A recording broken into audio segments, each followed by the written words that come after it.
Bonjour à tous. Alors aujourd'hui, je voudrais vous présenter un petit exercice de respiration. Je vous le répéterai assez souvent, la respiration, c'est vraiment l'outil principal de la gestion du stress et c'est aussi l'un des moyens principaux utilisés en sophrologie. En sophrologie, on utilise trois moyens, la respiration contrôlée, la détente musculaire et puis des intentions positives. Donc aujourd'hui, voilà, je voudrais vous présenter un nouvel exercice de respiration. L'idéal avec cette respiration contrôlée, c'est un outil formidable parce qu'on porte toujours sur soi et du coup on a besoin de penser à rien d'autre que de se dire ah bah tiens, si je faisais un petit peu de respiration contrôlée, ce serait pas mal pour abaisser la pression, gérer mon stress aujourd'hui ou à ce moment-là de la journée. Là, c'est un exercice que vous pourrez pratiquer n'importe quand et pour celui-ci, pas vraiment n'importe où, et vous allez comprendre pourquoi. Tout simplement parce que vous allez utiliser vos doigts. Alors, vous n'allez pas mettre les doigts dans le nez, mais juste utiliser les doigts pour pouvoir vous boucher les narines, parce que là, on va se concentrer sur le circuit de l'air dans les narines. Donc, vous utiliserez pour cela votre pouce et puis l'annulaire. Et donc, vous allez tout d'abord boucher une narine. Alors, pas besoin d'appuyer trop fort, mais juste appuyer dans le creux de votre narine. Faut pas un exercice, faut pas qu'il soit douloureux. Hein, donc, vraiment, on n'y met pas de force. Vous allez boucher une narine et puis inspirer par l'autre narine. Vous allez bloquer la respiration en apposant le pouce.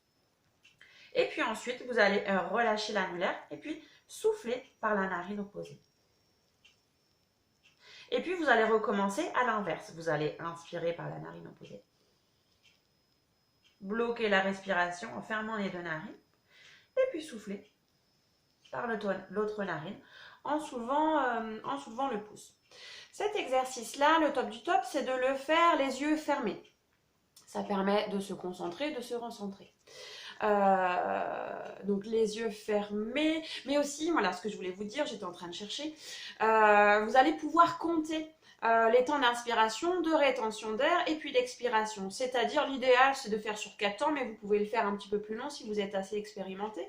Mais voilà, sur 4 temps, j'inspire, sur 4 temps, je tiens la respiration bloquée, les narines bouchées, et sur 4 temps, j'expire de l'autre côté.